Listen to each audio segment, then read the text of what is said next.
5 लोग एक साथ एक सीक्रेट रूम में कैद कर दिए जाते हैं। उनके सिर पर लोहे की बाल्टियां चढ़ा दी जाती हैं। आंखों के सामने एक मोटी जंजीर उन्हें सामने तेजी से घूम रही इलेक्ट्रिक आरी की ओर खींच रही होती है। चाहे जितनी कोशिश कर लें, जंजीर को रोकना नामुमकिन होता है। बहुत जल्द वे टुकड़ों में कटने वाले होते हैं। तभी लाउडस्पीकर पर गेम के नियम सुनाए जाते हैं। कहा जाता है क्योंकि इन 5 ने अपने स्वार्थ के कारण किसी और की जान ले ली थी। अब सिर्फ अपने अंदर के डर और लालच को आजाद करके ही वे अपनी जान बचा सकते हैं। जंजीर रोकने के लिए किसी को अपना खून चढ़ाना होगा। तभी एक आदमी जैसे कुछ समझ जाता है। वह जंजीर छोड़ देता है और अपना हाथ सीधे आगे घूम रही आरी की ओर कर देता है। जैसे ही उसके हाथ पर जख्म पड़ता है, एक औरत का हेलमेट अचानक खुल जाता है। इलेक्ट्रिक आरी भी घूमना बंद कर देती है। सब लोग हंस पड़ते हैं। उनकी जान बच जाती है। लेकिन एक आदमी अब तक होश में नहीं आता।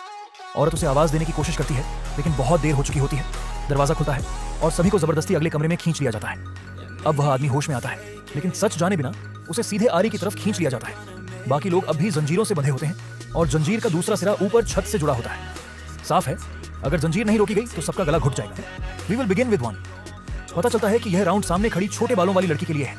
एक लूट के दौरान उसकी वजह से एक बेगुनाह राहगीर की मौत हुई थी। अब उसके शरीर में जहर इंजेक्ट कर दिया गया है और एंटीडोट सामने रखे 3 इंजेक्शन में से किसी एक में है। बाकी 2 में हाई कंसंट्रेशन सल्फ्यूरिक एसिड है। छोटे बालों वाली लड़की फैसला नहीं कर पाती। उसी पल जंजीर सबको ऊपर उठाने लगती है। कुछ ही देर में सबका दम घुटने वाला होता है। जान बचाने के लिए दाढ़ी वाला आदमी 3 इंजेक्शन एक साथ उस लड़की के शरीर में घोंप देता है। अगले ही सेकंड जंजीर खुल जाती है। बाकी सब बच जाते हैं, लेकिन वह लड़की घुटनों के बल सुन्न पड़ी रहती है। सब लोग बस देखते रह जाते हैं जब तेजाब उसके शरीर को जला देता है।